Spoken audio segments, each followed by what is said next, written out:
شب سه‌شنبه و چهارشنبه دادگاه‌های محلی در قزاقستان حداقل 12 فعال جامعه شهروندی را به مهلت 15 روز به حبس مأموری محکوم کردند. در مجموع 20 نفر به دادگاه انتقال یافتند. آنها نفران میباشند که صرفی نظر از تأخیر یک ساله اصلاحات زمین تصمیم داشتند 21 می در یکی در شهر و نواحی قزاقستان گردی همایی‌های اعتراضی تشکیل کنند. خبرنگاری بخش قزاقی رادیوی آزادی میگوید که مرافعه‌های دادگاهی در بعضی مناطق تا 2 شب جریان گرفت. واقعا هم شب 17 و 18 می سلسله مرافعه‌های دادگاهی برگزار شد و این یک حادثه بی‌سابقه بود. عیبدار شونده ها فعالان شهروندی اند که در تشکیل احتمالی نمایش اعتراضی روز 21 می ابتکار نشان دادند و یا از این میتینگ ها طرفداری کردند. درست است که مرافعه‌ها شبانگاه جریان گرفتند؟ بله درست است. شبانگاه برگزار شدند. اکثر مرافعه‌ها بیگاه دیر شروع شده در بعضی حالت‌ها مثل شهر اتیراو ساعت 2 شب به آخر رسیدند. در اتیراو یک فعال شهروندی طلعت ایوم به 15 شبانه روز حبس مأموری محکوم شد. دادگاه او را در نقض قانون در زمینه تشکیل و برگزاری نمایش‌ها و راهپیمایی‌ها عیبدار دانست. او را برای تشکیل میتینگ غیر مجاز عیبدار اعلام کردند. هنوز پیش از بازداشتش طلعت ایوم در صفحه فیسبوک خود نظرش را به حوادث کشور بیان کرد. و نوشت کسی را در اصل برای بیرون شدن از خانه دعوت نکرده است، بلکه نوشته است که به مقامات شهرداری عریضه داده از آنها خواسته است که اجازت برگزاری میتینگ را بدهند. در قزاقستان برای هر چاره‌بینی سرجمعیت که بیرون از داخل یک بنا در خیابان میگذرد اجازت گرفتن لازم است. او در فیسبوکش نوشت که عریضه را به مقامات سپرد ولی آنها اجازت برگزاری همایش را ندادند.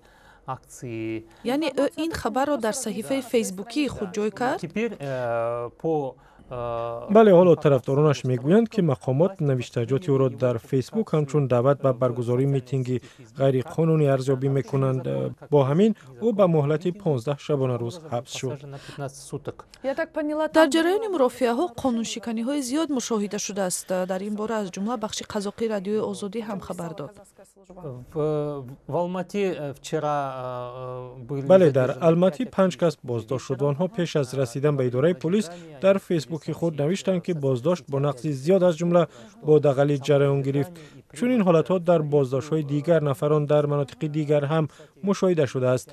بازداشت شده‌ها در الماتی شام دیر دیروز با قرار دادگاه و 15 شبانه روزی حبسی مأموری گرفته شدند. یرجان، وقتی اعتراض‌های روز 24 اپریل سر زد، نظربایف ظاهراً به طلب اعتراضگران گوش داد و گفت که این بیانگری درست آموخته نشدن طرح تغییر و الوه‌ها به کودکس زمین است. بعد این چنین به نظر می رسید که باید همه آرام شده دیگر خاطر جمع میشدند، ولی حالا مایه نارضایتی آنها چی شد؟ بعضی ناظران وضع و هم تحلیلگران میگویند که ظاهراً موضوع کودکس زمین یک بهانه برای عرض شکایت‌های دیگری مردمی از وضع اقتصادی و اجتماعی و هم سیاسی قزاقستان شد. من شخصاً گفتن نمیتوانم که قزاقستان گرفتار یک بحران اجتماعی شده است، ولی بعضی‌ها میگویند قزاقستان دچار یک بحران سیاسی شده است و همین ماجرای اطراف اصلاحات زمین برایشان ناگهانی شد. یعنی حالا برای حکومت هم این ماجراها لازم نیست. بله، تغییر و الهه‌های بحث برانگیز به کودکس زمین از طرف پارلمان هنوز آخر سال گذشته قبول شد. روزی 1 ایول باشد این تغییرات باید به حکم اجرا می درآمد، ولی خبری رسمی و عادی حکومت قزاقستان باعث سر زدن اعتراض‌ها شد و معلوم شد که نه حکومت و نه خودی مخالفان به این چیز آماده نبودند. بیایید باری دیگر از محتوای تغییر الوه‌ها به کودکس زمین یادآور شویم که چنین موج اعتراض‌ها را برانگیخت. می شود گفت که بهره برداران اصلی این تغییرات گروهی معین افراد می باشند و همین چیز هم باعث خشم مردم شده است.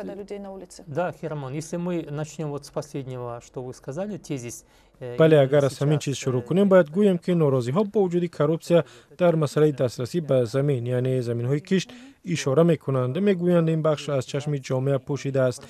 بحث اصلی محض مربوط به زمین‌های کشت است.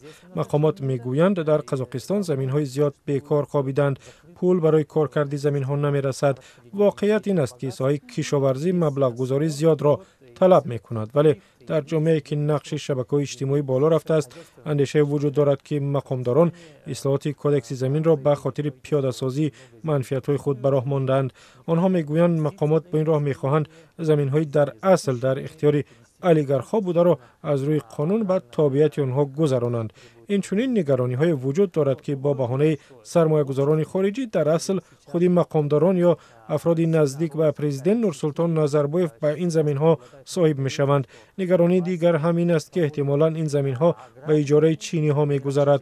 باور وجود دارد که چینی‌ها همسایه خوب ولی کشاورزان بد هستند، یعنی میگویند که به جای آوردن ثروت آنها این زمین‌ها را تار و مار می‌کنند. ба фикри шумо баъди рӯзи 21 май ки як рӯзи муҳим шудааст чӣ ҳодисаҳое метавонад рух диҳад?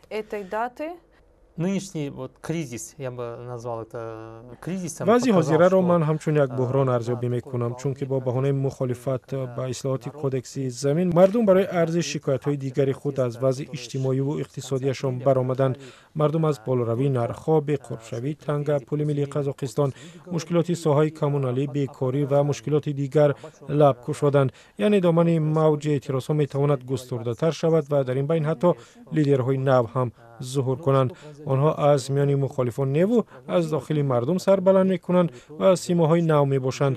بعد 21 می چی می شود گفتن مشکل است، ولی بعضی تحلیلگران میگویند دیگر چیزی نمی شود، چون که رهبران این اعتراضات دیگر به اصطلاح خنثی شدند.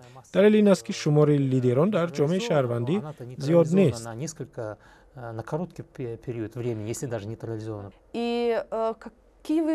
дарсе ки аз ин вазъият раҳбарони кишвар мегиранд чӣ буда метавонад? بعضی تحلیلگران میگویند مقامات در قزاقستان از متدهای کهنه شوروی کار میگیرند، یعنی به جای اینکه ریشه بحران را پیدا کنند آنها به کارهای دست میزنند که بیشتر خصوصیت ظاهری دارد. مثلا به هیئت کمیسیون زمینی که بعد از ماجرا تشکیل شد 75 نفر شامل شدند و مناقدان سوال می‌دهند این افراد کیستند، از روی کدام معیار انتخاب شدند. یکی از فعالانی که به حبس مأموری محکوم شد از هیئت کمیسیون بیرون شد. یعنی مقامات از متدهای کهنه حزب کمونیستی مثل تهدید و ترس دادن، تهمت، بی‌آبروکنی اعضای حرکت مردمی کار میگیرند. خودی پرزیدنت نظربایف این را شروع کرد و گفت که اعتراضها کاری دستی اغواگران است. مطبوعات دولتی هم این را کاری دستی اغواگران و غرب میگوید، هرچند هیچ دلیل مشخصی ندارند، ولی تجربه نشان میدهد که چنین شیوه برخورد مقامات معمولا بحران را از بین نمیبرد و بحران با راه‌های دیگر رفع می شود.